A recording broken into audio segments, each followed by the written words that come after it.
कि sir PYQ को कैसे पढ़ना है, कैसे एनालिसिस करना है, तो उसके बारे में एक वीडियो बना दीजिए। देखिए मेरे सामने ये पीवाईक्यू है, ठीक है, और मैं यहाँ पे आपको थोड़ा सा बताता हूँ कि कैसे क्या करना है आपको पीवाईक्यू के लिए। तो आप देखेंगे जैसे ये है, मान लीजिए सपोज पीवाईक्यू आपके सामने, जैसे मैंने ये उठाया यहाँ पर 2021 का भारतीय समाज एवं सामाजिक समस्या, ये मान लीजिए मैंने उठाया और आप मान लो यही उठाते हो सॉल्व करना।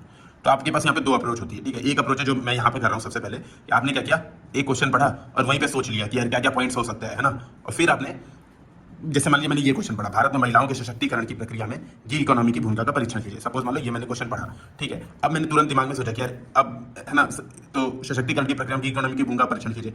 अब मुझे दिमाग में तुरंत क्वेश्चन पड़ गया कि यार इसके दो पॉइंट्स हो सकते हैं। तो सकारात्मक भूमिका, तो मैंने देखो यहाँ पर लिख दिया सकारात्मक भूमिका, और हो सकता है नकारात्मक भूमिका, तो दो भूमिका यहाँ पर हो सकती है।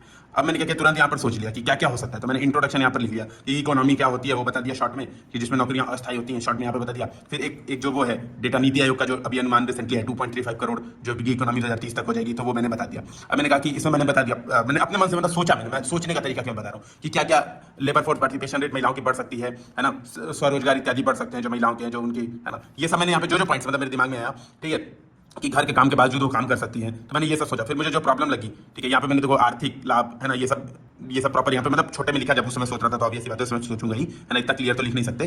फिर क्या किया मैंने यहाँ पर जो है गिग इकोनॉमी, फिर नकारात्मक पॉइंट्स बता दिए कि नकारात्मक क्या है, कि अभी क्या कहते हैं स्किलिंग नहीं है ना, फिर सकारात्मक समाज है। तो जो भी दिमाग में नकारात्मक पॉइंट्स सोचे वो यहाँ पर नोट कर लिए।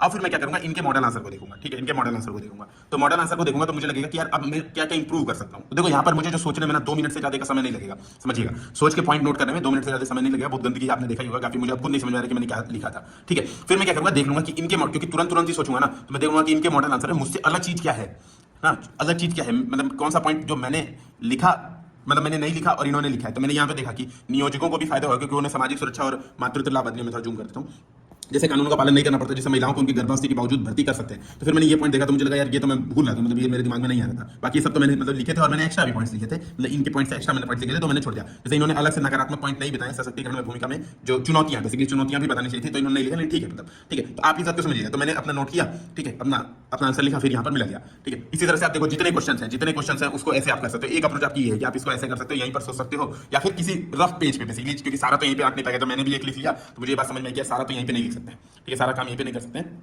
अब इस वजह रफ पेज एक आप ले लीजिए, उस पर आप नोट कर लीजिए।